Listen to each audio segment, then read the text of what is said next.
पंजाब दे विच इस वक्त जंगल राज चल रहा है। कोई कानूनां दी चीज़ है नहीं, जिहदा जिथे दा लगदा वो लाई जांदा है लुट्टण दे विच। जिहड़े पोर्टफोलियो पंजाब दे मुख्यमंत्री कोल ने वध जिहड़े घोटाले ने उन्हां च ही होए। खेतीबाड़ी महकमे च घोटाला होया, 2 घोटाले होए, नकली बीजां दा ते नकली जिप्सम दा। ਉਹਦਾ ਮੰਤਰੀ कौन है? कैप्टन अमरिंदर सिंह। लोगों की जान नाल खेडिया गया, मौत की सदागर बनी सरकार। जिहड़ा जहर वंडिया माझे की धरती ते शरेआम नाम ले रहे लोग। नाम किहदे ले रहे हैं? कैप्टन साहब दे, राजा साहब दे, मंत्रियों दे, इन्हां दे MLA दे, उन्हां दे PA दे। गंडा खेड़ी फैक्ट्री बड़ी जाती है, जलालपुर का नाम आता, वो PA का नाम आता। हुक्काबाद राजपुरे च MLA का नाम आता, वो मुंडे का नाम आता, कांग्रेस के MLA। मुछल पिंड दे विच 12 मौतां हुईयां, हज तक हजे होर भी मर रहे हैं। लेडी फड़ी बलविंदर कौर, वो शरेआम कह रही है मैं तो पुलिस नूं उहदा बनदा हिस्सा DSP तो लैके SI तक SHO तक मैं दिंदी है। 302 के परचे जे होणगे ਤਾਂ ਇਹਨਾਂ ਦੇ ਆਪਦੇ MLA ਜਿਹੜੇ ਕਿ ਚਲਾਉਂਦੇ ਨੇ PA ਦੇ ਨਾਂ ਤੇ ਮਹਿਕਮਾ ਜਿਹੜਾ ਉਹ ਮੰਤਰਾਲਾ ਇਹਨਾਂ ਦਾ ਬਣਦਾ ਹੈ। ਤੇ 302 ਪਰਚਿਆਂ ਦੇ ਸਭ ਤੋਂ ਪਹਿਲਾਂ ਤੁਸੀਂ ਪਰਚਾ ਆਪਦੇ ਆਪ ਤੇ ਪਾਓ। ਆਮ ਆਦਮੀ ਪਾਰਟੀ ਨੇ ਕੈਪਟਨ ਲੱਭੋ ਮੁਹਿੰਮ ਸ਼ੁਰੂ ਕੀਤੀ ਹੈ। 5 ਫੁੱਟ 7 ਇੰਚ ਕੱਦ ਹੈ, ਰੰਗ ਮਹਿਲਾਂ 'ਚ ਰਹਿ ਕੇ ਗੋਰਾ ਹੋ ਗਿਆ, ਉਹ ਧੁੱਪੇ ਤੱਕ ਦੇ ਆਏ ਨਹੀਂ, ਦਾੜੀ ਤੇ ਜਾਲੀ ਬੰਨ੍ਹਦੇ ਨੇ, PDG ਪੰਜਾਬੀ ਬੋਲਦੇ ਆ, ਦਿੱਲੀ ਜਾ ਕੇ ਪੰਜਾਬੀ ਬੋਲਦੇ ਆ, ਪੰਜਾਬ ਜਾ ਕੇ ਅੰਗਰੇਜ਼ੀ ਬੋਲਦੇ ਆ, ਝੂਠ ਬੋਲਣ ਦੇ ਮਾਹਰ ਨੇ। ਆਖਰੀ ਵਾਰੀ ਜਵਾਕਾਂ ਨਾਲ TikTok ਤੇ ਦੇਖੇ ਗਏ ਸੀ। ਜੇ ਤੁਹਾਨੂੰ ਕੋਈ ਪਤਾ ਲੱਗੇ ਤਾਂ ਤੁਸੀਂ ਵੀ ਦੱਸ ਦਿਓ। ਪੰਜਾਬ ਦੇ ਲੋਕ ਮਿਲਣਾ ਚਾਹੁੰਦੇ ਉਹਨਾਂ ਨੂੰ। ਸਭ ਤੋਂ ਪਹਿਲਾਂ ਮੈਂ ਪਟਿਆਲੇ ਦੀ ਸਾਰੀ press, electronic media, print media, social media, ਜਿੰਨੇ ਵੀ ਪਲੇਟਫਾਰਮ ਚੱਲਦੇ ਨੇ ਅੱਜ ਇਨਫੋਰਮੇਸ਼ਨ ਦੇ, ਸਾਰਿਆਂ ਦਾ ਮੈਂ ਤੁਹਾਡਾ ਸਵਾਗਤ ਕਰਦਾ। ਰੱਖ ਲਓ ਕੋਈ ਗੱਲ। ਬਹੁਤ ਬਹੁਤ ਧੰਨਵਾਦ, ਤੁਸੀਂ ਬਹੁਤ ਸ਼ਾਰਟ ਨੋਟਿਸ ਤੇ ਇੱਥੇ ਪਹੁੰਚੇ ਹੋ। ਸਾਡੀ ਪਟਿਆਲਾ ਜ਼ਿਲ੍ਹੇ ਦੀ ਸਾਰੀ ਆਮ ਆਦਮੀ ਪਾਰਟੀ ਦੀ ਟੀਮ ਮੇਰੇ ਨਾਲ ਬੈਠੀ ਹੈ। बरसठ साहब बैठे ने, डॉक्टर बलवीर जी बैठे ने, गगन, नीना मित्तल जी, और सारे जिन्हें साढ़े जोड़े दर्जा बदर्जा साढ़े जोड़े अहदेदार साहबान ने आम आदमी पार्टी के सारे का धन्यवाद करता। उन्होंने अज बहुत गंभीर विषय पर मैं तुहाडे नाल गलबात करनी है। पंजाब दे विच इस वक्त जंगल राज चल रहा है। कोई कानूनां दी चीज़ है नहीं, ते जिहदा जिथे दा लगदा वो लाई जांदा है लुट्टण दे विच। सब तो पहला आपां शुरू कर लैंदे हां, क्योंकि मुख्यमंत्री साहब दा शहर है कि जिहड़े मंत्राले पंजाब दे मुख्यमंत्री कोल ने, जिहड़े पोर्टफोलियो पंजाब दे मुख्यमंत्री कोल ने वध जिहड़े घोटाले ने उन्हां च ही हो रहे। जिमें कि एक्साइज दे विच जिस वेले चीफ सैकटरी सीगे करण अवतार जी, तो कैबिनेट मिनिस्टर मनप्रीत बादल, चरणजीत चन्नी, एक कैबिनेट की मीटिंग छड्ड के आ गए सीगे कि तुसी जे करण अवतार होगा तो असीं मीटिंग नहीं शामिल होवांगे। तो ट्वीटो ट्वीटी भी होए सीगे बहुत सारे इन्हां दे जिहड़े MLA, उन्होंने करण अवतार के बेटे का नाम भी लिया सी कि किस तरह डिस्टिलरीज दे विच उन्हां दी हिस्सेदारी है। तो कैप्टन साहब ने सारिਆਂ ਨੂੰ एक डिनर पर बुला लिया, लंच पे, तो लंच पर बुला के तो बाद मामला कहते भी क्लीन चिट है, फिर करण अवतार नूं ते SIT बिठा देंगे। 2700 करोड़ रुपये का घाटा 3 सालों एक्साइज नूं होया। वो घाटा पंजाब के खजाने नूं होया, महिला के खजाने नूं नहीं होया। वो पैसा किधर गया? वो पैसा सीधा कैप्टन साहब के कोले चाहता है, क्योंकि वो मिनिस्टर ने, उन्होंने कोले मंत्रालय एक्साइज, खेतीबाड़ी महकमे च घोटाला होया, 2 घोटाले होए, नकली बीजां दा ते नकली जिप्सम दा, दोने घोटालियां ते 2-2 गिरफ्तारियां होईयां, SIT बिठाई, मामला खत्म। वो मंत्राला जिहड़ा खेतीबाड़ी महकमा, ਉਹਦਾ मंत्री कौन है? कैप्टन अमरिंदर सिंह। ਜਿਹੜੇ ਇਹਨਾਂ ਦੇ ਮਹਿਕਮੇ ਨੇ ਉਹਦੇ ਵਿੱਚ ਘੁਟਾਲੇ ਚੱਲ ਰਹੇ ਨੇ, ਤੇ कैप्टन साहब अपने कैप्टन जे ना ही कहिए तो ठीक है, क्योंकि कैप्टन ਜਿਹੜਾ ਹੁੰਦਾ ना वो तो ਆਪਣੀ टीम ਨੂੰ लीड करता है, जे हारदी है टीम तो जिम्मेवारी भी लैंदा है, ठीक है ना।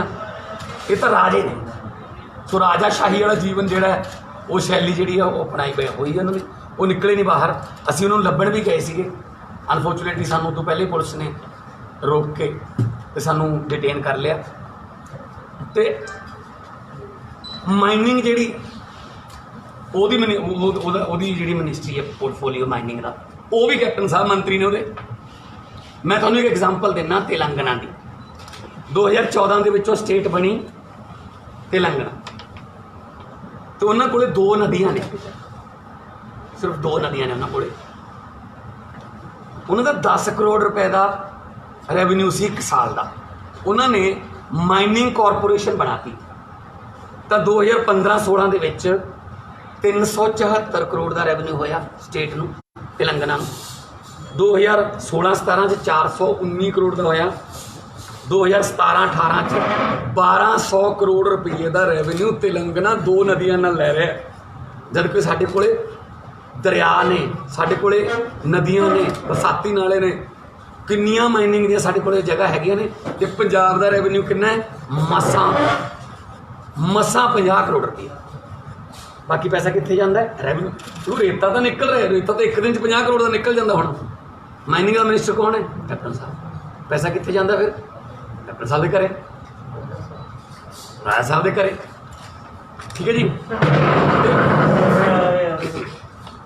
हुण जिहड़ी पिछले दिनी लोकां दी जान नाल खेडिया गया, मौत की सौदागर बनी सरकार, जिहड़ा जहर वंडिया माझे की धरती ते। मैं जाके आया उत्थे हर एक पिंड च, मतलब शमशान घाट दे विच भी वेटिंग लिस्ट, संस्कार करने वास्ते शर्म की गल। और शरेआम नाम ले रहे लोग, नाम किहदे ले रहे? कैप्टन साहब दे, राजा साहब दे, मंत्रियों दे, इन्हां दे MLA दे, उन्हां दे PA। गंडा खेड़ी फैक्ट्री फड़ी जाती है, जलालपुर का नाम आता, वो PA का नाम आता। हुक्काबार राजपुरे च MLA का नाम आता, वो मुंडे का नाम आता, कांग्रेस के MLA का। मुछल पिंड दे विच 12 मौतां हुई, हज तक हजे होर भी मर रहे हैं।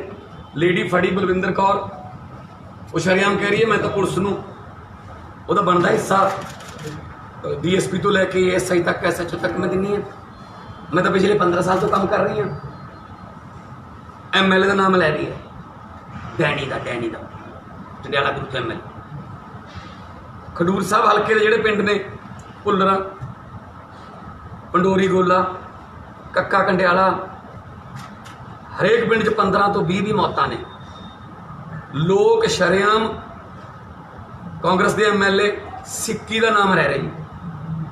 सिक्की कौन है जी? सिक्की वही है जिदे बरगाड़ी के जिस वे गुरु ग्रंथ साहब की बेअदबी हुई, उस तो बाद वह हिरदा बलूंदरिया गया सी, तो उन्हें इस्तीफा देता सी।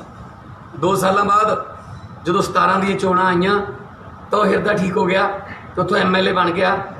तो अज भी गुरु ग्रंथ साहब की बेअदबी के किसी दोषी को सज़ा नहीं मिली, पर सिक्की का हिरदा बिल्कुल सैट हो गया। तो सिक्की वही है जी जिन्हें कैप्टन साहब नूं जितों उन्होंने गुटका साहब की सौं खाधी सी, गुटका फड़ाया सी। जिस वे तुसीं वीडियो देखोगे तो सिक्की जी गुटका फड़ाओ। तो अज उही बंदा, वह नाम तो वो PA का नाम जरमनजीत का नाम, उन्होंने नाम लोग लै रहे हैं कि यह बकाते हैं। तो फिर ये सारे गैंग का हैड कौन है? इस लोगों को जहर वंडण वाले गैंग का हैड कौन है इस वक्त? ਮੌਜੂਦਾ ਸਰਗਣਾ ਰਾਜਾ ਸਾਹਿਬ ਅਮਰਿੰਦਰ ਸਿੰਘ ਜੀ ਉਹ ਮਹਿਲਾਂ ਚੋਂ ਨਿਕਲ ਹੀ ਨਹੀਂ ਰਹੇ। ਤੇ ਹੁਣ ਉਹ ਆ ਕੇ ਕਹਿੰਦੇ ਨੇ, ਜਦੋਂ ਵਿਰੋਧ ਕੀਤਾ ਆਮ ਆਦਮੀ ਪਾਰਟੀ ਨੇ, ਹਾਂ ਕਹਿੰਦੇ ਇਹ ਮੌਤਾਂ ਨਹੀਂ ਹੈਗੀਆਂ, ਇਹ ਕਤਲ ਨੇ 302 ਦੇ ਪਰਚੇ।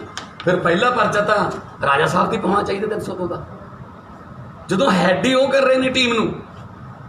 ਕਈ ਵਾਰੀ ਕ੍ਰਿਕਟ ਦੀ ਟੀਮ, ਹਾਕੀ ਦੀ ਟੀਮ ਉਹ ਵਰਲਡ ਕੱਪ ਹਾਰ ਜਾਂਦੀ ਹੈ ਤਾਂ ਕਪਤਾਨ ਆਪ ਜ਼ਿੰਮੇਵਾਰੀ ਲੈਂਦਾ ਹੋਇਆ ਅਸਤੀਫਾ ਦਿੰਦਾ ਕਿ ਮੈਂ ਜ਼ਿੰਮੇਵਾਰ ਹਾਂ ਜੀ, ਇਸ ਮੈਂ ਜਿਤਾ ਨਹੀਂ ਸਕਿਆ ਟਾਈਟਲ, ਮੈਂ ਇਹ ਟਰੋਫੀ ਨੂੰ ਜਿਤਾ ਨਹੀਂ ਸਕਿਆ। ਤਾਂ ਕਪਤਾਨ ਸਾਹਿਬ ਆਪਦੀ ਜ਼ਿੰਮੇਵਾਰੀ ਕਦੋਂ ਫਿਕਸ ਕਰਨਗੇ? ਮਹਿਕਮੇ ਉਹਨਾਂ ਅੰਡਰ ਨੇ। ਉਹ ਇਹਨਾਂ ਦੇ ਆਪਦੇ ਰਾਜ ਸਭਾ ਦੇ ਮੈਂਬਰ ਸ਼ਮਸ਼ੇਰ ਸਿੰਘ ਦੂਲੋ ਤੇ ਪ੍ਰਤਾਪ ਸਿੰਘ ਬਾਜਵਾ ਉਹ ਕਹਿ ਰਹੇ ਨੇ ਕਿ 70% ਮਾਫੀਆ ਕਾਂਗਰਸੀ ਨੇ। ਉਹ ਲੋਕਾਂ ਦੀਆਂ ਜਾਨਾਂ ਨਾਲ ਤੁਸੀਂ ਖੇਡ ਰਹੇ ਹੋ ਤੇ ਬੈਠੇ ਕਿੱਥੇ ਹੋ ਤੁਸੀਂ? ਬੈਠੇ ਹੋ ਤੁਸੀਂ ਪ੍ਰਾਈਵੇਟ ਆਪਣੇ ਫਾਰਮ ਹਾਊਸ 'ਚ। ਕਿਉਂ ਬਈ? ਮੁੱਖ ਮੰਤਰੀ ਨੂੰ ਜਿਹੜੀ ਸਰਕਾਰੀ ਰਿਹਾਇਸ਼ ਮਿਲਦੀ ਹੈ ਉੱਥੇ ਕਿਉਂ ਨਹੀਂ ਰਹਿੰਦੇ? ਉਹਦਾ ਕਾਰਨ ਵੀ ਮੈਂ ਦੱਸਦਾ ਤੁਹਾਨੂੰ। ਸਿਸਮਾਂ ਵਾਲੇ ਫਾਰਮ ਹਾਊਸ ਦੇ ਵਿੱਚ ਰਹਿਣ ਦਾ ਕਾਰਨ ਕੀ ਹੈ? ਕਿਉਂਕਿ ਜਿਹੜਾ ਸਿਸਮਾਂ ਵਾਲਾ ਫਾਰਮ ਹਾਊਸ ਹੈ ਉਹ ਪੰਜਾਬ ਪੁਲਿਸ ਦੀ ਜੂਰੀਡਿਕਸ਼ਨ ਦੇ ਅੰਡਰ ਆਉਂਦਾ ਹੈ। ਤੇ ਜਿਹੜੀ ਦਿੱਲੀ ਆਪਣਾ ਚੰਡੀਗੜ੍ਹ ਵਾਲਾ ਸਰਕਾਰੀ ਰਿਹਾਇਸ਼ ਹੈ, ਮੁੱਖ ਮੰਤਰੀ ਦੀ ਕੋਠੀ ਹੈ ਜਿਹੜੀ 2 ਸੈਕਟਰ 'ਚ, ਉਹ ਚੰਡੀਗੜ੍ਹ ਪ੍ਰਸ਼ਾਸਨ ਦੇ ਅੰਡਰ ਆਉਂਦੀ ਹੈ ਤੇ ਚੰਡੀਗੜ੍ਹ ਪ੍ਰਸ਼ਾਸਨ ਅਮਿਤ ਸ਼ਾਹ ਦੇ ਅੰਡਰ ਆਉਂਦਾ। ਕਿਉਂਕਿ ਹਰ ਰੋਜ਼ ਲੋਕਾਂ ਨੇ ਸ਼ਾਮ ਨੂੰ ਹਿਸਾਬ ਦੇਣ ਆਉਣਾ ਹੁੰਦਾ, ਫਿਰ ਪਤਾ ਲੱਗ ਜੂਗਾ ਚੰਡੀਗੜ੍ਹ ਤਾਂ। ਤੇ ਨਾਲ ਹੀ ਉੱਥੇ ਸੁਖਬੀਰ ਬਾਦਲ ਦਾ ਗੁਆਂਢ ਵੀ ਹੈ, ਉਹ ਜਿਹੜਾ ਸੁਖ ਵਿਲਾਸ ਹੈ, ਉਹਦੇ ਨਾਲ ਵੀ ਹਿਸਾਬ ਕਿਤਾਬ ਕਰਨਾ ਹੁੰਦਾ। ਭਈ ਆਹ ਲਓ ਤੁਹਾਡਾ ਇੰਨਾ ਅੱਜ ਦਾ, ਤੇ ਮਹਿਫਲਾਂ ਵੀ ਲੱਗਦੀਆਂ ਉੱਥੇ। ਫਿਰ ਆਹ ਕਾਰਨ ਹੈ ਕਿਉਂਕਿ ਕੈਪਟਨ ਸਾਹਿਬ ਨੂੰ, ਰਾਜਾ ਸਾਹਿਬ ਨੂੰ ਇਹ ਪਤਾ ਲੱਗ ਗਿਆ ਕਿ ਸਾਡੇ ਆਉਣ ਵਾਲੇ ਖਾਨਦਾਨ 'ਚ 4-5 ਪੀੜ੍ਹੀਆਂ 'ਚ ਤਾਂ ਕੋਈ ਹੁਣ ਸਿਆਸਤ 'ਚ ਆ ਨਹੀਂ ਸਕਦਾ। ਇਹ ਆਪ ਵੀ ਨਹੀਂ, ਖੁਦ ਵੀ ਨਹੀਂ ਆ ਸਕਦੇ ਹੁਣ ਤਾਂ ਬਾਈ 'ਚ। ਤੇ ਇਹਨਾਂ ਨੂੰ ਯਕੀਨ ਹੋ ਗਿਆ ਵੀ ਹੁਣ 4-5 ਪੀੜ੍ਹੀਆਂ 'ਚ ਤਾਂ ਕੋਈ ਆ ਨਹੀਂ ਸਕਦਾ, ਇਸ ਕਰਕੇ 4-5 ਪੀੜ੍ਹੀਆਂ ਦਾ ਪਹਿਲਾਂ ਹੀ ਸਮਾਨ ਲੁੱਟ ਲਈਏ ਆਪਾਂ। ਕੋਈ ਸਮਾਂ ਸੀ ਤੁਸੀਂ ਪਟਿਆਲੇ ਦੇ ਵਿੱਚੋਂ ਜਦੋਂ ਮੋਤੀ ਮਹਿਲ ਨੂੰ ਰੰਗ ਕਰਾਉਣ ਲਈ ਪੈਸੇ ਨਹੀਂ ਸੀ, ਤੇ ਹੁਣ ਨਵੇਂ ਮਹਿਲ ਉਸਰ ਰਹੇ ਨੇ, ਨਵੇਂ ਮਹਿਲ ਉਸਰ ਰਹੇ ਨੇ। ਪਤਾ ਹੀ ਨਹੀਂ ਲੱਗਦਾ ਕਿੱਥੇ ਨੇ, ਕਿਹੜੇ ਫਾਰਮ ਹਾਊਸ ਤੇ ਨੇ। ਅੱਜ ਇਹਨਾਂ ਦਾ ਆਪਦਾ ਯੂਥ ਕਾਂਗਰਸ ਦਾ ਪ੍ਰਧਾਨ ਪੰਜਾਬ ਦਾ ਵਰਿੰਦਰ ਢਿੱਲੋਂ, ਉਹ ਵੀ ਘਰੋਂ ਮੁੜ ਕੇ ਗਿਆ, ਘਰ ਦੇ ਗੇਟ ਮੂਹਰੋਂ ਲੜ ਕੇ ਗਿਆ ਉਹ ਵੀ। ਸੋ ਕਦੋਂ ਮਿਲੋਗੇ ਰਾਜਾ ਸਾਹਿਬ? ਬਾਹਰ ਨਿਕਲੋ, ਤੁਸੀਂ ਮਿਲੋਗੇ ਕਦੋਂ? ਲੋਕ ਤਾਂ ਮਰ ਰਹੇ ਨੇ ਤੇ ਤੁਸੀਂ ਸਿਰਫ ਦੋ ਅਫਸਰ ਸਸਪੈਂਡ ਕਰਤੇ, 3 ਆਬਕਾਰੀ ਵਾਲੇ ਕਰਤੇ ਸਸਪੈਂਡ। ਲਓ ਜੀ, ਬਹੁਤ ਵੱਡਾ ਫੈਸਲਾ ਹੋ ਗਿਆ। ਫਿਰ ਕਹਿੰਦੇ ਜੀ ਜਿਹੜੀ ਪੁਲਿਸ ਸੀ ਉਹ ਕੋਵਿਡ 'ਚ ਬਿਜੀ ਸੀ, ਇਸ ਕਰਕੇ ਹੋ ਗਿਆ। ਕੀ ਇਹ ਮਾਫੀਏ ਜਿਹੜੇ ਨੇ ਇਹ 24 ਮਾਰਚ ਤੋਂ ਚੱਲੇ ਨੇ ਜੀ? 24 ਮਾਰਚ ਨੂੰ ਉਹਨਾਂ ਨੇ ਲਾਕਡਾਊਨ ਲਾਇਆ ਸੀ। ਉਹ ਤਾਂ ਆਪ ਕਹਿ ਰਹੀ ਹੈ ਜਨਾਨੀ ਕਿ ਮੈਂ 15 ਸਾਲ ਤੋਂ ਕਰ ਰਹੀ ਹਾਂ ਕੰਮ। ਫਿਰ ਸੁਖਬੀਰ ਬਾਦਲ ਜਾਂਦਾ ਉਹਨਾਂ ਪਿੰਡਾਂ 'ਚ, ਉਹ ਵੀ ਬਿਆਨ ਦਿੰਦਾ, ਕਹਿੰਦਾ ਮੇਰਾ ਹਿਰਦਾ ਬਲੁੰਦਰਿਆ ਗਿਆ ਜੀ ਇੱਥੇ ਹਾਥ ਦੇਖ ਕੇ। ਤੇ ਸੁਖਬੀਰ ਬਾਦਲ ਸਾਹਿਬ, ਮੈਂ ਤੁਹਾਨੂੰ ਪੁੱਛਣਾ ਚਾਹੁੰਦਾ, 10 ਸਾਲ ਜਦੋਂ ਤੁਹਾਡੇ ਰਾਜ ਦੇ ਵਿੱਚ ਚਿੱਟੇ ਨੇ ਪਤਾ ਹੀ ਨਹੀਂ ਕਿੰਨੀਆਂ ਹਜ਼ਾਰਾਂ ਭੈਣਾਂ ਦੀਆਂ ਚੁੰਨੀਆਂ ਦੇ ਰੰਗ ਚਿੱਟੇ ਕੀਤੇ, ਕਿੰਨੇ ਘਰਾਂ 'ਚ ਚਿੱਟੇ ਰੰਗ ਦੇ 70 ਵਿਸ਼ੇ ਕੱਫਣ ਤੇ ਲਿਖ ਕੇ ਲੋਕਾਂ ਨੇ ਪ੍ਰਧਾਨ ਮੰਤਰੀ ਨੂੰ ਮੰਗ ਪੱਤਰ ਦਿੱਤੇ, ਤੇ ਉਦੋਂ ਤੁਹਾਡਾ ਹਿਰਦਾ ਕਿੱਧਰ ਗਿਆ ਸੀਗਾ? ਇਹ ਹਿਰਦਾ ਸਿਰਫ ਉਦੋਂ ਹੀ ਬਲੁੰਦਰਦਾ ਜਦੋਂ ਵਿਰੋਧੀ ਪਾਰਟੀ 'ਚੋਂ ਤੇ ਵੋਟਾਂ ਲੈ ਕੇ ਕੁਰਸੀ ਤੇ ਬੈਠਣ ਸਾਰ ਹਿਰਦਾ ਪੱਥਰ ਦਾ ਹੋ ਜਾਂਦਾ। ਸੋ ਉਹਨਾਂ ਨੂੰ ਤਾਂ ਕੋਈ ਹੱਕ ਹੀ ਹੈ ਨਹੀਂ ਇਸ ਮਾਮਲੇ 'ਤੇ ਬੋਲਣ। 2017 ਦੀ ਇਲੈਕਸ਼ਨ ਵੀ ਇਕੱਠੇ ਲੜੇ ਸੀ, ਰਹਿੰਦੇ ਵੀ ਇਕੱਠੇ ਉੱਥੇ ਸਿਸਮਾ। ਸੋ ਇਹ ਤਾਂ ਹੁਣ ਬੱਚੇ ਨੂੰ ਪਤਾ ਹੈ। ਸੋ ਇਹਨਾਂ ਦੇ ਜਿਹੜੇ ਮਹਿਲ ਨੇ ਉਹ 'ਚ ਲੋਕਾਂ ਦੀਆਂ, ਪੰਜਾਬੀਆਂ ਦੀਆਂ ਹੱਡੀਆਂ ਉਹਦੀਆਂ ਨੀਹਾਂ 'ਚ ਲੱਗੀਆਂ ਨੇ, ਤੇ ਸੀਮਿੰਟ ਦੇ ਵਿੱਚ ਪਾਣੀ ਦੀ ਜਗ੍ਹਾ ਤੇ ਪੰਜਾਬੀਆਂ ਦਾ ਖੂਨ ਹੈ। ਖੂਨ ਨਾਲ ਲਿਪੀਆਂ ਹੋਈਆਂ ਇਹਨਾਂ ਦੀਆਂ ਕੰਧਾਂ ਨੇ। ਸਟੇਟ ਨੂੰ ਘੱਟ ਹੈ ਜੀ, ਰੋਜ਼ ਕਹਿੰਦੇ ਨੇ ਕਿ ਮਤਲਬ ਖਜ਼ਾਨਾ ਖਾਲੀ ਹੈ ਜੀ, ਲੋਕ ਸੜਕਾਂ ਤੇ ਨੇ ਜੀ। ਕੱਲ ਤੁਸੀਂ ਫੋਟੋ ਖਿੱਚੀਆਂ ਹੋਣੀਆਂ ਆਈਆਂ ਨੇ, ਕਦੇ ਕੋਈ ਜਲ ਸਰੋਤ ਵਾਲੇ ਮਹਿਕਮੇ ਵਾਲੇ ਆ ਗਏ, ਫਿਰ ਸਾਡੀਆਂ ਪੋਸਟਾਂ ਖਤਮ ਕਰਤੀਆਂ। ਕਦੇ ਕੋਈ ਹੈਲਥ ਵਰਕਰਸ ਆ ਗਏ, ਕਹਿੰਦੇ ਅਸੀਂ 15 ਸਾਲ ਤੋਂ ਕੱਚੇ ਆ ਜੀ। ਕਦੇ ਕਿਸਾਨ ਯੂਨੀਅਨ ਆ ਗਈ, ਕਦੇ ਮੁਲਾਜ਼ਮ ਆ ਗਏ ਡੀਸੀ ਦਫ਼ਤਰ ਮੂਹਰੇ ਧਰਨਾ ਦੇਣ। ਸੋ ਮੈਂ ਤਾਂ ਪਹਿਲਾਂ ਵੀ ਮੈਂ ਕਿਹਾ ਸੀ, ਕੁਛ ਨਹੀਂ ਬਦਲਿਆ। ਬੇਰੁਜ਼ਗਾਰੀ ਉਵੇਂ ਜਿਵੇਂ ਹੀ ਹੈ, ਖੁਦਕੁਸ਼ੀਆਂ ਉਵੇਂ ਜਿਵੇਂ ਚੱਲ ਰਹੀਆਂ ਨੇ। ਸਿਰਫ ਤੇ ਸਿਰਫ ਸ਼ਹਿਰ ਬਦਲਿਆ, ਪਹਿਲਾਂ ਲੋਕ ਪੰਜਾਬ ਦੇ ਕੁੱਟ ਖਾਣ ਬਠਿੰਡੇ ਜਾਂਦੇ ਸੀ, ਹੁਣ ਪਟਿਆਲੇ ਆਉਂਦੇ, ਹੋਰ ਕੋਈ ਫਰਕ ਨਹੀਂ। ਤੁਸੀਂ ਹਰ ਰੋਜ਼ ਕਵਰ ਕਰਦੇ ਹੋ ਤੁਹਾਡੇ ਕੈਮਰੇ 'ਚ। ਸੋ ਹੁਣ ਤਾਂ ਮਤਲਬ ਕਈ ਤਾਂ ਮੰਗ ਪੱਤਰੀ ਰੂਸਾ ਦੇ ਨਾਂ ਲਿਖਣ ਲੱਗ ਗਏ ਵੀ ਚਲ ਸਾਡੀ ਤਾਂ ਨਹੀਂ ਮੰਨਦਾ, ਤੇਰੀ ਤਾਂ ਮੰਨਦਾ ਹੋਊ। ਇਸ ਤਰ੍ਹਾਂ ਪੰਜਾਬ ਨੂੰ ਚਲਾਉਣਗੇ। ਰਾਜਾ ਸਾਹਿਬ, ਜੇ ਨਹੀਂ ਤੁਸੀਂ ਬਾਹਰ ਆਉਣਾ ਨਾ ਆਓ, ਤੁਸੀਂ ਆਪਣੀਆਂ ਐਸ਼ਪ੍ਰਸਤੀਆਂ ਜਾਂ ਉਹ ਆਪਦੀ ਜ਼ਿੰਦਗੀ ਜਿਉਂ ਲਓ, ਪਰ ਘੱਟੋ ਘੱਟ ਸਰਕਾਰ ਛੱਡ ਦਿਓ ਨਾ। ਫਿਰ ਵਾਅਦੇ ਕਿੱਡੇ ਕਿੱਡੇ ਕੀਤੇ ਸੀਗੇ, ਕਾਫੀ ਵਿਦ ਕੈਪਟਨ, ਘਰ ਘਰ ਕੈਪਟਨ, ਚਾਹੁੰਦਾ ਹੈ ਪੰਜਾਬ ਕੈਪਟਨ ਦੀ ਸਰਕਾਰ, ਹੁਣ ਪਛਤਾਉਂਦਾ ਹੈ ਪੰਜਾਬ, ਲਿਖਿਆ ਪਿਆ ਕੰਧਾਂ ਤੇ ਲੋਕਾਂ ਨੇ। ਬਾਹਰ ਆ ਕੇ ਸਾਹਮਣੇ ਤੇ ਕਰੋ। ਸ਼ਾਇਦ ਇਹਨਾਂ ਨੂੰ ਇਹ ਪਤਾ ਲੱਗ ਗਿਆ ਰਾਜਾ ਸਾਹਿਬ ਨੂੰ ਕਿ ਜੇ ਮੈਂ ਬਾਹਰ ਆ ਗਿਆ ਲੋਕਾਂ ਨੇ ਮੈਨੂੰ ਮੂੰਹ ਨਹੀਂ ਲਾਉਣਾ, ਇਸ ਕਰਕੇ ਹੁਣ ਚੱਲਣ ਦੇ, ਹੁਣ ਜਿਵੇਂ ਚੱਲਦਾ ਲਾਵਾਰਸ ਪੰਜਾਬ ਕਿਸਮਤ ਦੇ ਸਹਾਰੇ ਛੱਡ ਦਿੱਤਾ ਗਿਆ। ਇਹ ਤਾਂ ਤੁਹਾਨੂੰ ਸਾਰਿਆਂ ਨੂੰ ਪਤਾ, ਇਹਨਾਂ ਦਾ ਖਾਨਦਾਨ ਪਹਿਲਾਂ ਅੰਗਰੇਜ਼ਾਂ ਦੀ ਮਦਦ ਕਰਦੇ ਨੇ, ਅੱਜ ਵੀ ਸ਼ੀਸ਼ ਮਹਿਲ 'ਚ ਉਹਨਾਂ ਦੇ ਲੱਗੇ ਹੋਏ ਨੇ ਬੁੱਤ। ਸੇਵਾ ਸਿੰਘ ਠੀਕਰੀ ਦਾ ਬੁੱਤ ਲੱਗਿਆ ਹੋਇਆ, ਜਾ ਕੇ ਠੀਕਰੀ ਵਾਲਾ ਪਿੰਡ 'ਚ ਪਰਜਾ ਮੰਡਲ ਦੇ ਸ਼ਹੀਦ ਜਿਹੜੇ ਕੋ ਸ਼ਹੀਦ ਕਿਹਨਾਂ ਨੇ ਕੀਤਾ ਸੀ, ਉਹ ਫਾਂਸੀ ਕਿੱਥੇ ਹੋਈ ਸੀ, ਇਹਨਾਂ ਦੇ ਆਪਦਿਆਂ ਦੇ ਪੁਰਖਿਆਂ ਦੇ ਸਾਇੰਸ ਨੇ ਫਾਂਸੀ ਵਾਲੇ ਆਰਡਰ ਤੇ। ਹੁਣ ਉੱਥੇ ਜਾ ਕੇ ਸ਼ਰਧਾਂਜਲੀ ਦੇਣ ਚਲੇ ਜਾਂਦੇ ਨੇ 18 ਜਨਵਰੀ ਜਾਂ 19 ਜਨਵਰੀ ਨੂੰ, ਨਹੀਂ 18 19 ਦੋ ਦਿਨ ਚੱਲਦਾ ਸੀ ਠੀਕਰੀ ਵਾਲਾ ਮੇਰੇ ਹਲਕੇ 'ਚ ਪੈ। ਸੋ ਇਹ ਉੱਤੋਂ ਅਰਵਿੰਦ ਕੇਜਰੀਵਾਲ ਨੂੰ ਕਹਿ ਰਹੇ ਨੇ ਮਾਈਂਡ ਯੂਅਰ ਓਨ ਬਿਜ਼ਨਸ। ਹੈਰਾਨੀ ਦੀ ਹੱਦ ਹੈ, ਅਰਵਿੰਦ ਕੇਜਰੀਵਾਲ ਜੀ ਨੂੰ ਕਹਿ ਰਹੇ ਨੇ mind your own business. Captain ਸਾਹਿਬ ਕਹਿੰਦੇ ਨੇ, ਕੈਪਟਨ ਸਾਹਿਬ ਤੁਹਾਡੇ ਵਰਗੇ ਅਯਾਸ਼ ਜਿਹੜੇ ਲੁਟੇਰੇ ਹਾਕਮ ਨੇ, ਉਹਨਾਂ ਦੇ ਜਿਹੜੇ ਨਜਾਇਜ਼ ਬਿਜ਼ਨਸ ਨੇ, ਉਹਨਾਂ ਨੂੰ ਕਈ ਸਾਲਾਂ ਤੋਂ ਲੋਕਾਂ ਸਾਹਮਣੇ ਉਜਾਗਰ ਕਰਨ ਦਾ ਬਿਜ਼ਨਸ ਹੀ ਕੇਜਰੀਵਾਲ ਕਰਦਾ, ਉਹਦਾ ਆਪਦਾ ਕੰਮ ਕਰੀ ਜਾਂਦਾ ਜੀ। ਤੁਸੀਂ ਦਿੱਲੀ ਵਰਗਾ ਇੱਕ ਕੰਮ ਕਰਕੇ ਦਿਖਾ ਦਿਓ, ਮੰਨ ਜਾਂਗੇ। ਤੇ ਕੌਣ ਕਹਿ ਰਿਹਾ? ਕੇਜਰੀਵਾਲ ਸਾਹਿਬ ਦੀ ਪਾਰਟੀ, ਉਹ ਨੈਸ਼ਨਲ ਕਨਵੀਨਰ ਨੇ ਸਾਡੇ ਆਮ ਆਦਮੀ ਪਾਰਟੀ ਦੇ, ਤੇ ਉਹਨਾਂ ਦੀ ਪਾਰਟੀ ਮੁੱਖ ਵਿਰੋਧੀ ਧਿਰ, ਉਹ ਬੋਲਣਗੇ ਕਿਉਂ ਨਹੀਂ ਬੋਲਣਗੇ? ਉਹ ਪੰਜਾਬ, ਉਹਨੂੰ ਦੇਸ਼ ਦੀ ਸੇਵਾ ਵਾਸਤੇ, ਪੰਜਾਬ ਦੀ ਸੇਵਾ ਵਾਸਤੇ ਉਹਨਾਂ ਨੇ ਪਾਰਟੀ ਬਣਾ ਕੇ ਜਿਹੜਾ ਰਾਜਨੀਤੀ 'ਚ ਆਏ ਨੇ, ਉਹ ਤੁਹਾਡੇ ਵਾਂਗੂ ਥੋੜ੍ਹੀ ਹੈ ਕਦੇ ਇੱਧਰ ਕਦੇ ਉੱਧਰ। ਸੋ ਤੁਸੀਂ ਆਪਣਾ ਬਿਜ਼ਨਸ ਦੇਖ ਲਓ ਕਿ ਕਿਹੜਾ ਹੈ। ਕੇਜਰੀਵਾਲ ਨੂੰ ਸਮਝਾਉਣ ਦੀ ਲੋੜ ਨਹੀਂ। ਨਾਲੇ ਤੁਸੀਂ ਇਹ ਵੀ ਦੱਸ ਦਿਓ ਫਿਰ, ਜਿਹੜੀ ਤੁਹਾਡੀ ਨੈਸ਼ਨਲ ਪਾਰਟੀ ਹੈ ਕਾਂਗਰਸ, ਨੈਸ਼ਨਲ ਪਾਰਟੀ ਪਹਿਲੀ ਵਾਰ ਹੋਇਆ ਹਿਸਟਰੀ 'ਚ, ਦੇਸ਼ ਦੀ ਹਿਸਟਰੀ 'ਚ, ਨੈਸ਼ਨਲ ਪਾਰਟੀ ਦੀ ਨੈਸ਼ਨਲ ਕੈਪੀਟਲ 'ਚ, ਰਾਜਧਾਨੀ 'ਚ 2 ਵਾਰ ਪਰਫਾਰਮੈਂਸ ਜ਼ੀਰੋ ਹੈ।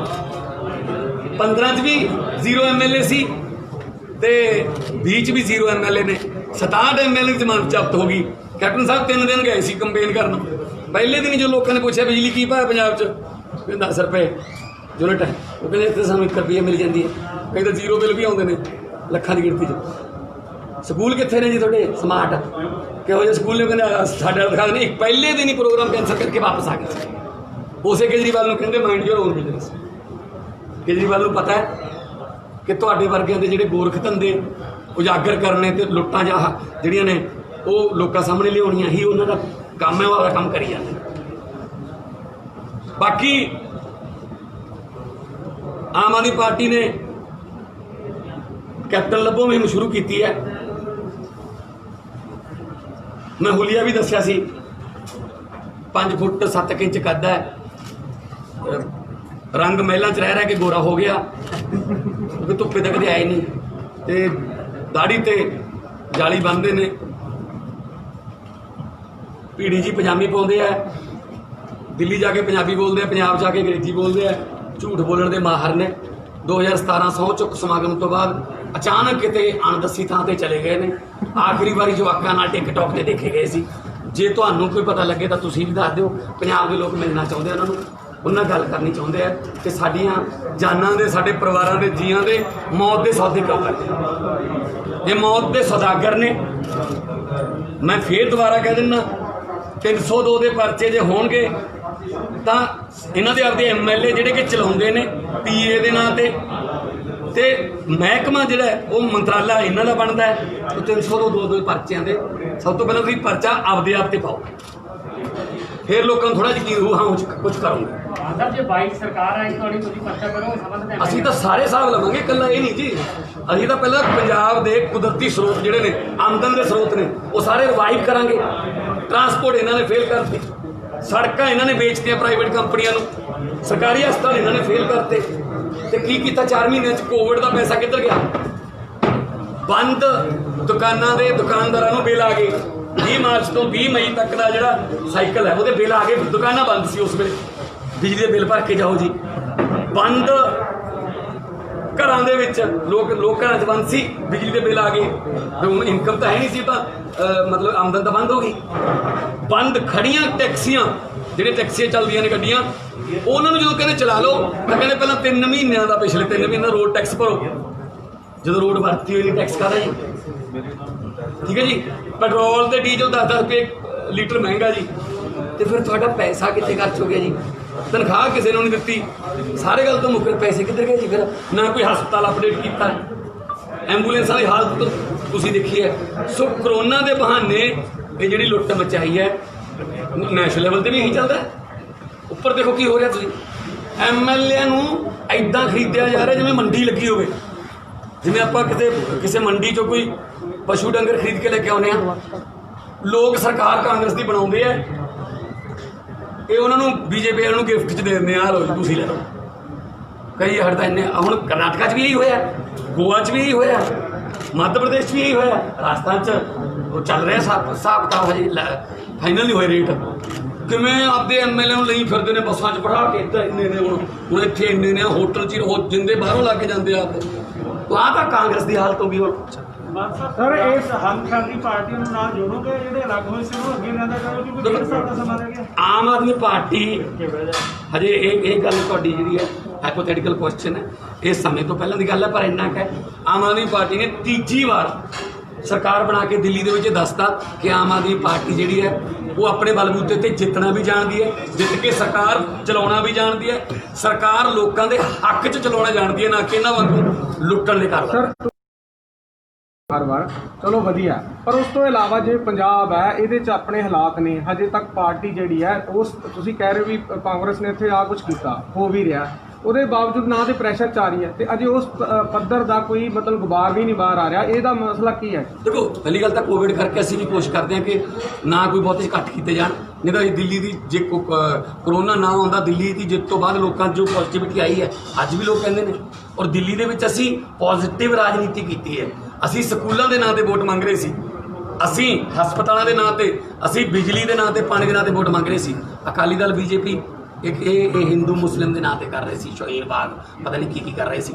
ਸੋ ਖੈਰ ਕਾਂਗਰਸ ਤਾਂ ਉੱਥੇ ਹੈ ਹੀ ਨਹੀਂ ਸੀ, ਤਾਂ ਜ਼ੀਰੋ ਪਰਫਾਰਮੈਂਸ ਹੈ।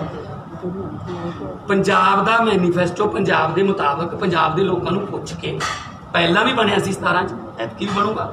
ਖੇਤੀ ਨੂੰ ਰਿਵਾਈਵ ਕਰਨਾ ਹੈ। ਸਾਡੇ ਇੰਡਸਟਰੀ ਸਾਰੀ ਜਿਹੜੀ ਹੈ ਉਹ ਚਲੇਗੀ, ਮੰਡੀ ਗੋਬਿੰਦਗੜ੍ਹ, ਰਾਜਪੁਰਾ, ਇਹ ਜਿਹੜੇ ਇੰਡਸਟਰੀ ਟਾਊਨ ਬਣੇ ਸੀ, ਫਿਲੌਰ, ਗਰਾਇਆ, ਉਹ ਬਟਾਲੇ, ਧਾਰੀਵਾਲ ਤੱਕ, ਉਹ ਸਾਰੇ ਖਤਮ। ਸਰ ਸਿੱਖਿਆ ਨੀਤੀ ਨਵੀਂ ਆਈ ਹੈ, ਤੁਹਾਡੇ ਸਾਹਮਣੇ ਹੈ, ਉਹਦੇ ਤੇ ਹਜੇ ਤੱਕ ਤੁਹਾਡੀ ਪਾਰਟੀ ਨੇ, ਕਿਉਂਕਿ ਬਹੁਤ ਵੱਡਾ ਮਸਲਾ ਹੈ, ਅੱਗੇ ਜਾ ਕੇ ਫਿਊਚਰ 'ਚ ਮਤਲਬ ਸਾਰਾ ਕੁਝ ਹੋਣਾ, ਕੌਮੀ ਸਿੱਖਿਆ ਨੀਤੀ ਨਾਲ ਬੜੀ ਕਾਹਲੀ 'ਚ ਤੇ ਆਪਣੀ ਮਰਜ਼ੀ ਨਾਲ ਬਣਾ ਦਿੱਤੀ ਹੈ, ਉਹਦੇ ਤੇ ਤੁਹਾਡਾ ਕੋਈ ਨੋਟ ਓਨਲੀ ਸਿੱਖਿਆ ਨੀਤੀ ਜੀ, ਆਰਡੀਨੈਂਸ ਰਾਹੀਂ ਗਵਰਨਮੈਂਟ ਚੱਲ ਰਹੀ ਹੈ। ਪਾਰਲੀਮੈਂਟ ਕਿਉਂ ਨਹੀਂ ਬੁਲਾ ਸਕਦੇ ਜੀ? ਨੇਪਾਲ ਦੀ ਪਾਰਲੀਮੈਂਟ ਚੱਲ ਰਹੀ ਹੈ, ਨੇਪਾਲ ਦੀ ਛੋਟਾ ਜਿਹਾ ਮੁਲਕ ਹੈ, ਸਾਡੀ ਕਿਉਂ ਨਹੀਂ ਚਲਾ ਸਕਦੇ? ਵਰਚੁਅਲ ਚਲਾ ਲਓ, ਜਿਵੇਂ ਮਰਜ਼ੀ ਚਲਾ ਲਓ। ਪਾਰਲੀਮੈਂਟ 'ਚ ਲੈ ਕੇ ਆਓ ਨਾ ਬਿੱਲ, ਚਾਹੇ ਉਹ ਖੇਤੀ ਵਾਲੇ ਆਰਡੀਨੈਂਸ ਨੇ, ਚਾਹੇ ਹੁਣ ਬਿਜਲੀ ਅਮੈਂਡਮੈਂਟ ਆਊਗਾ 2020, ਕਿਉਂਕਿ ਇਹਨਾਂ ਤਾਂ ਇਹੀ ਸਰੀ ਜਾਂਦਾ। ਉੱਥੇ ਗਾਲਾਂ ਕੌਣ ਖਾਵੇ? ਪਾਰਲੀਮੈਂਟ 'ਚ ਇਹ ਤਾਂ ਨੋਟੀਫਿਕੇਸ਼ਨ ਵੀ ਜਾਰੀ ਕਰਤੇ। ਸੋ ਐਜੂਕੇਸ਼ਨ, ਹੈਲਥ ਐਂਡ ਜਿਹੜੀ ਐਗਰੀਕਲਚਰ, ਇਹ ਤਿੰਨੇ ਸੰਵਿਧਾਨ ਮੁਤਾਬਕ ਸਟੇਟਾਂ ਦਾ ਮੁੱਦਾ ਹੈ, ਇਹ ਰਾਜਾਂ ਦੇ ਅਧਿਕਾਰ ਨੇ, ਤਿੰਨੋਂ ਹੀ ਖੋਲੇ ਨਾ, ਤਿੰਨੋਂ ਹੀ ਖੋਲੇ। ਮਾਨ ਸਾਹਿਬ ਤੁਹਾਨੂੰ ਲੱਗਦਾ ਸਰਕਾਰ ਨੇ ਇੱਥੇ ਕੋਈ ਵੀ ਐਕਸ਼ਨ ਨਹੀਂ ਲਿਆ? ਸਰ ਲੜੇ ਹੋਏ ਨੇ, ਮਿਲੇ ਹੋਏ ਨੇ ਆਪਸ 'ਚ ਸਾਰੇ। ਜੇ ਮੈਂ ਆ ਗਿਆ ਤੂੰ ਮੈਨੂੰ, ਮੈਂ ਤੈਨੂੰ ਕੁਝ ਨਹੀਂ ਕਹਿੰਦਾ, ਤੂੰ ਆ ਗਿਆ ਤੂੰ ਮੈਨੂੰ ਕੁਝ ਨਹੀਂ। ਮਾਨ ਸਾਹਿਬ ਤੁਹਾਨੂੰ ਲੱਗਦਾ ਵੀ ਹਿੰਦੁਸਤਾਨ ਐਨਆਰਕੀ ਕਰਨੀ ਜਾ ਰਿਹਾ ਜੀ? ਸਰ ਜਿਸ ਤਰ੍ਹਾਂ ਦਾ ਘੱਟ ਗਿਣਤੀਆਂ 'ਚ ਮਾਹੌਲ ਹੈ, ਜਿਸ ਤਰੀਕੇ ਦਾ ਮਤਲਬ ਮੈਂ ਅੱਜ ਇੱਕ TV ਚੈਨਲ ਤੇ ਦੇਖ ਰਿਹਾ ਸੀਗਾ ਕਿ 21 ਮਾਰਚ 1930 ਦੇ ਵਿੱਚ ਮਹਾਤਮਾ ਗਾਂਧੀ ਜੀ ਨੇ ਕੋਈ ਲੇਖ ਲਿਖਿਆ ਸੀ ਕਿ ਲੋਕਾਂ ਦਾ ਰਾਜ ਹੋਣਾ ਚਾਹੀਦਾ। ਨਵਜੀਵਨੀ ਕੋਈ ਛਪਦਾ ਸੀ ਹਫ਼ਤਾਵਾਰੀ ਅਖਬਾਰ ਨੂੰ। ਉਸ ਵੇਲੇ ਉਹ ਇੰਨਾ ਲਿਖ ਰਹੇ ਸੀ ਜਦੋਂ ਅੰਗਰੇਜ਼ਾਂ ਦਾ ਰਾਜ ਸੀ, ਇੰਨੀ ਆਜ਼ਾਦੀ ਸੀ। ਹੁਣ ਤੁਸੀਂ ਲਿਖ ਕੇ ਦਿਖਾਓ ਮੋਦੀ ਵਿਰੁੱਧ ਕੁਛ, ਤੇ ਨਾਲ ਦੀ ਨਾਲ ਪਰਚਾ। ਠੀਕ ਹੈ ਜੀ। ਮੈਂ ਪਾਰਲੀਮੈਂਟ 'ਚ ਵੀ ਕਿਹਾ ਸੀ, ਮੋਦੀ ਜੀ ਸ਼ਾਇਦ ਗਲਤਫਹਿਮੀ ਦਾ ਸ਼ਿਕਾਰ ਹੋ ਗਏ। ਉਹ ਭਾਰਤ ਦੇ ਪ੍ਰਧਾਨ ਮੰਤਰੀ ਨੇ, ਉਹ ਭਾਰਤ ਨਹੀਂ ਹੈਗੇ। ਉਹ ਦੇਸ਼ ਦੇ ਪ੍ਰਧਾਨ ਮੰਤਰੀ ਨੇ, ਉਹ ਦੇਸ਼ ਨਹੀਂ ਹੈਗੇ ਵੀ ਪ੍ਰਧਾਨ ਮੰਤਰੀ ਮੋਦੀ ਦੇ ਵਿਰੁੱਧ ਬੋਲਣ ਦਾ ਦੇਸ਼ ਧਰੋਹੀ ਕੇਸ ਪਾ ਦਿੰਦੇ। ਕੀ ਗੱਲ ਜੀ, ਦੇਸ਼ ਧਰੋਹ ਕਿਵੇਂ ਹੋ ਗਿਆ? ਉਹ ਵੀ ਚੁਣੇ ਹੋਏ ਨੇ, ਅਸੀਂ ਵੀ ਚੁਣੇ ਹੋਏ ਹਾਂ। ਵਿਰੋਧ ਕਰਨ ਦਾ ਹੱਕ ਹੈ, ਔਰ ਵਿਰੋਧ ਨਾਲ ਹੀ ਤਾਂ ਜਿਹੜੇ ਲੋਕਤੰਤਰ ਹੈ ਉਹਦੀ ਖੂਬਸੂਰਤੀ ਹੈ ਕਿ ਅਲੱਗ-ਅਲੱਗ ਸਹਿਮਤੀ ਚੱਲਦੀ ਰਹਿੰਦੀ ਹੈ। ਮੈਜੋਰਟੀ ਹੈਗੀ ਹੈ, ਤੁਸੀਂ ਉੱਥੇ ਬਿੱਲ ਤਾਂ ਲੈ ਕੇ ਆਓ, ਪਾਰਲੀਮੈਂਟ ਹੀ ਲਿਆਓ। ਤੁਹਾਨੂੰ ਲੱਗਦਾ ਹੈ ਵੀ ਜਿਹੜੀ ਵੀਕ ਆਪੋਜੀਸ਼ਨ ਹੈ ਜੀ, ਵੀਕ ਆਪੋਜੀਸ਼ਨ ਹੈ, ਉਹਦਾ ਨੁਕਸਾਨ ਹੋਊਗਾ ਇੰਡੀਆ ਦੀ ਡੈਮੋਕ੍ਰੇਸੀ ਨੂੰ ਆਉਣ ਵਾਲੇ ਟਾਈਮ ਵਿੱਚ? ਜਿਸ ਤਰੀਕੇ ਨਾਲ ਫੈਡਰਲਿਜ਼ਮ ਨੂੰ ਇਹ ਡੈਮੇਜ ਕਰ ਰਹੇ ਨੇ, ਉਹਦਾ ਨੁਕਸਾਨ ਕਰੀ ਜਾਂਦੇ ਆ। ਖੋ ਕੇ ਲੈ ਜਾਣਗੇ, ਐਜੂਕੇਸ਼ਨ ਪਹਿਲੀ ਖੋ ਕੇ ਲੈ ਗਏ, ਆਪਦੇ ਹਿਸਾਬ ਨਾਲ ਇਹ ਸਿਲੇਬਸ ਚੇਂਜ ਕਰ ਰਹੇ ਨੇ। ਹੈਲਥ ਵਾਸਤੇ ਇੱਕ ਵੀ ਪੀਜੀਆਈ ਬਣਾਉਣਾ ਸਾਨੂੰ ਉੱਧਰ ਦੇਖਣਾ ਪੈਂਦਾ ਹੈ। GST ਪਹਿਲਾਂ ਹੀ ਖੋ ਕੇ ਲੈ ਗਏ, ਪੈਸੇ ਇਕੱਠੇ ਅਸੀਂ ਕਰਕੇ ਦਿੰਦੇ ਹਾਂ, ਬਾਅਦ 'ਚ ਅਸੀਂ ਹੱਥ ਬੰਨ੍ਹਦੇ ਹਾਂ ਕਿ ਪੈਸਾ ਦੇ ਦਿਓ ਜੀ। ਸੋ ਸਟੇਟਾਂ ਦੇ ਅਧਿਕਾਰਾਂ ਨੂੰ ਤਾਂ ਇਹ ਸਭ ਤੋਂ ਵੱਧ ਨੁਕਸਾਨ ਕੀਤਾ ਹੈ BJP ਨੇ। ਅਕਾਲੀ ਦਲ ਲਈ ਮੈਂ ਹੈਰਾਨ ਹਾਂ ਕਿ ਜਿਹੜੇ ਅਨੰਦਪੁਰ ਸਾਹਿਬ ਦਾ ਮਤਾ ਜਿਹੜਾ ਸੀ ਉਹ ਰਾਜਾਂ ਦੇ ਵੱਧ ਅਧਿਕਾਰਾਂ ਦਾ ਸੀ, ਤੇ ਅੱਜ ਇੱਕ ਕੁਰਸੀ ਵਾਸਤੇ ਪੰਜਾਬ ਦੇ ਸਾਰੇ ਜਿਹੜੇ ਹੱਕ ਨੇ ਉਹ ਦਾਅ ਤੇ ਲਾ ਰੱਖੇ। ਮਾਨ ਸਾਹਿਬ ਨਵਜੋਤ ਸਿੰਘ ਨੂੰ ਗੱਲ ਚੱਲ ਰਹੀ ਹੈ ਜਾਂ ਆ ਰਹੇ ਕਿ ਨਹੀਂ ਆ ਰਹੇ? ਸਾਡੇ ਨਾਲ ਕੋਈ ਆਫੀਸ਼ੀਅਲ ਕਿਸੇ ਸਰ ਉਹਨਾਂ ਦੀ ਵਾਈਫ ਨੇ ਜਿਹੜਾ ਬਿਆਨ ਦਿੱਤਾ ਵੀ ਅਸੀਂ BJP ਜਾਂ ਅਕਾਲੀ ਦਲ ਮਾੜਾ ਨਹੀਂ ਹੈਗਾ, ਉਹਦੇ ਬਾਰੇ ਤੁਸੀਂ ਕੀ ਕਹੋਗੇ? ਉਹਦੇ ਇਹ ਤਾਂ ਉਹਨਾਂ ਨੂੰ ਪੁੱਛ ਲਓ ਜੀ, ਮੈਂ ਤਾਂ ਦੇਖੋ ਇਸ ਬਾਰੇ ਕੁਝ ਕਹਿ ਨਹੀਂ ਸਕਦਾ। ਸਾਡੀ ਕਿਸੇ ਵੀ ਨਾ ਤਾਂ ਪੰਜਾਬ ਲੈਵਲ ਤੇ ਨਾ ਹੀ ਨੈਸ਼ਨਲ ਲੈਵਲ ਤੇ ਉਹਨਾਂ ਦਾ ਕੋਈ ਰਸਮੀ ਤੌਰ ਤੇ ਗੱਲ। ਮਾਨ ਸਾਹਿਬ ਜੇ ਸਿੱਧੂ ਸਾਹਿਬ ਆਉਂਦੇ ਹੈ ਪਾਰਟੀ ਨੂੰ ਫਾਇਦਾ ਹੁੰਦਾ ਜੀ? ਪਰ ਹੁਣ ਕੀ ਸਟੈਂਡ ਆਵਾ? ਅਸੀਂ ਖੜੇ ਜੀ, ਸਾਨੂੰ ਪੇਰੈਂਟਸ ਆਏ ਸੀ ਮੋਸਟਲੀ ਪਟਿਆਲੇ ਤੋਂ। ਹਾਂ ਅਸੀਂ ਨਾਲ ਖੜੇ ਉਹਨਾਂ ਦੇ। ਦੇਖੋ ਦਿੱਲੀ ਦੇ ਵਿੱਚ ਨਾ ਤਾਂ ਪ੍ਰਾਈਵੇਟ ਸਕੂਲਾਂ ਨੂੰ ਫੀਸਾਂ ਜਿਹੜੀਆਂ ਟਿਊਸ਼ਨ ਫੀਸ ਲੈ ਸਕਦੇ ਨੇ, ਨਾ ਤਾਂ ਉਹਨਾਂ ਨੂੰ ਫੀਸਾਂ ਵਧਾਉਣ ਦਿੱਤੀਆਂ, ਆਨਲਾਈਨ ਪੜ੍ਹਾਈ ਚੱਲਦੀ ਹੈ, ਤੇ ਨਾ ਹੀ ਕਿਸੇ ਵੀ ਦਿੱਲੀ ਦੇ ਪ੍ਰਾਈਵੇਟ ਸਕੂਲ ਦੇ ਕਿਸੇ ਟੀਚਰ ਦੀ ਕੋਈ ਤਨਖਾਹ ਵੀ ਨਹੀਂ ਰੋਕਣ ਦਿੱਤੀ। ਸੋ ਇੱਥੇ ਮਤਲਬ ਕਹਿੰਦੇ ਵੀ ਬੰਦ ਸਕੂਲਾਂ ਦੇ ਜਿਹੜੀਆਂ ਫੀਸਾਂ ਭਰ ਕੇ ਜਾਓ, ਕਿੱਥੋਂ ਦੇਣਗੇ ਮਾਪੇ? ਕੋਈ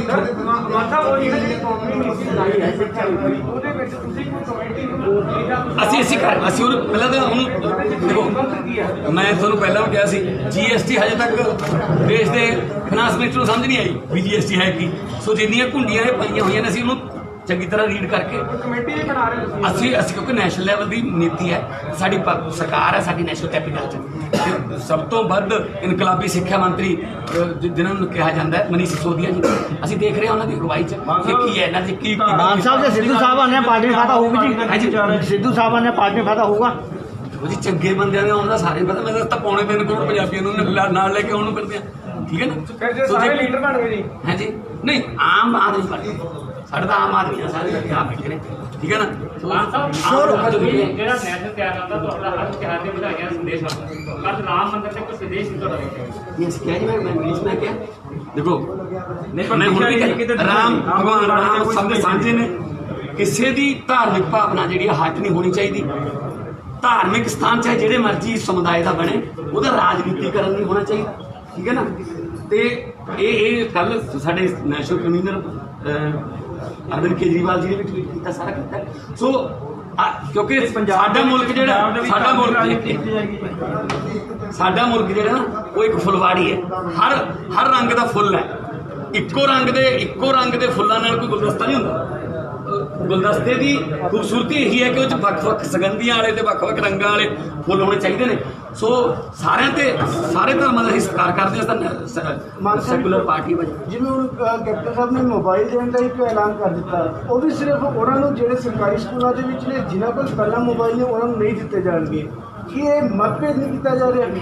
ਦੇਖੋ ਜੀ, ਜੇ ਤੁਸੀਂ ਇਹਨਾਂ ਦਾ 129 ਪੰਨਿਆਂ ਦਾ ਮੈਨੀਫੈਸਟੋ ਪੜ੍ਹੋ ਤਾਂ ਉਹਦੇ 'ਚ ਤਾਂ ਪਤਾ ਹੀ ਨਹੀਂ ਕੀ ਕੁਛ ਹੈ। 4-5 ਬਾਅਦ ਤਾਂ ਤੁਹਾਨੂੰ ਟੋਟਲੀ ਯਾਦ ਹੀ ਨਹੀਂ ਨਾ ਕਿ ਕਿਸਾਨਾਂ ਦਾ ਕਰਜ਼ਾ ਮਾਫ ਹੋਊ ਸਾਰਾ, ਪ੍ਰਾਈਵੇਟ ਆੜ੍ਹਤੀਆਂ ਦਾ ਵੀ ਸਾਰਾ, ਕੋਆਪਰੇਟ ਬੈਂਕਾਂ ਦਾ ਵੀ, ਤੇ ਆਪਣਾ ਸਮਾਰਟਫੋਨ ਮਿਲਣਗੇ, 5-5 ਮਰਲੇ ਦੇ ਪਲਾਟ ਮਿਲਣਗੇ। ਪਲਾਟ ਨਹੀਂ ਘਰ ਪਾ ਕੇ ਦੇਵਾਂਗੇ, 2500 ਰੁਪਏ ਬੁਢਾਪਾ ਪੈਨਸ਼ਨ ਹੋ ਜਾਊਗੀ, ਪਤਾ ਨਹੀਂ ਕੀ। ਤੇ ਹੁਣ ਸਾਰੀਆਂ ਚੀਜ਼ਾਂ ਤੋਂ ਮੁੱਕਰ ਕੇ ਪੌਣੇ 4 ਸਾਲ ਹੋ ਗਏ, ਬਾਹਰ ਹੀ ਨਹੀਂ ਆ ਰਹੇ ਮੰਤਰੀ। ਇਹਨਾਂ ਦੇ ਆਪਦੇ ਹੱਥ ਬੰਨ੍ਹ ਕੇ ਝੋਲੀਆਂ ਅੱਡ ਕੇ ਕਹੀ ਜਾਂਦੇ ਨੇ ਕਿਹੜੇ ਮੂੰਹ ਨਾਲ 2022 'ਚ ਲੋਕਾਂ 'ਚ ਜਾਵਾਂਗੇ ਜੀ।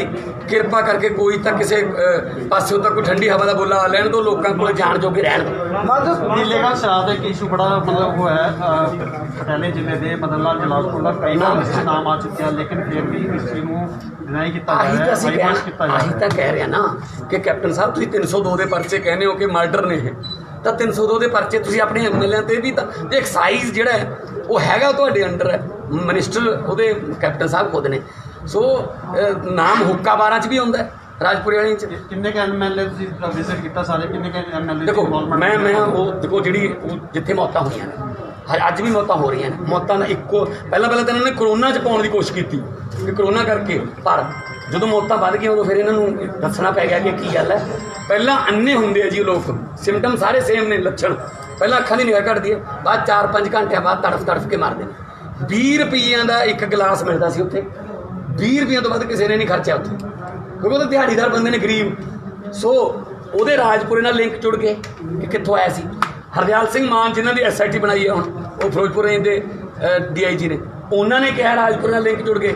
ਜੇ ਰਾਜਪੁਰੇ ਵਾਲੀ ਫੈਕਟਰੀ ਤੇ ਉਹਦੀ ਕਾਰਵਾਈ ਕੀਤੀ ਹੁੰਦੀ, ਅੱਜ ਜਿਹੜੀ ਮੌਤਾਂ ਦਾ ਤਾਂਡਵ ਹੋਇਆ, ਜਿਹੜੇ 70 ਵਿਛ ਗਏ ਸ਼ਾਇਦ ਉਹਨਾਂ ਘਰਾਂ 'ਚ ਅੱਜ ਬੈਨ ਨਾ ਪੈ ਰਹੇ ਹੁੰਦੇ। ਆਹੀ ਤਾਂ ਦੁੱਖ ਹੈ। ਇੱਕ ਮਿੰਟ, ਜਲਾਲਪੁਰ ਦਾ ਨਾਮ ਆ ਗਿਆ, SIT ਬਿਠਾਈ, ਖਤਮ। ਹਰਦਿਆਲ ਕੰਬੋਜ ਦਾ ਨਾਮ ਆ ਗਿਆ, SIT ਬਿਠਾਈ, ਖਤਮ। ਖੰਨੇ ਵਾਲੀ ਫੈਕਟਰੀ ਫੜੀ, ਕਾਂਗਰਸੀਆਂ ਤੇ ਅਕਾਲੀਆਂ ਦੇ ਨਾਮ ਆ ਗਏ, SIT ਬਿਠਾਈ, ਖਤਮ ਹੈ ਜੀ। ਆਬਕਾਰੀ ਮਹਿਕਮੇ 'ਚ, ਐਕਸਾਈਜ਼ ਦੇ ਮਹਿਕਮੇ 'ਚ ਇਹਨਾਂ ਨੇ ਕੀਤਾ, ਮਨਪ੍ਰੀਤ ਬਾਦਲ SIT ਬਿਠਾਈ, ਖਤਮ। ਨਕਲੀ ਬੀਜਾਂ ਦਾ ਘੁਟਾਲਾ, SIT ਬਿਠਾਈ, ਖਤਮ।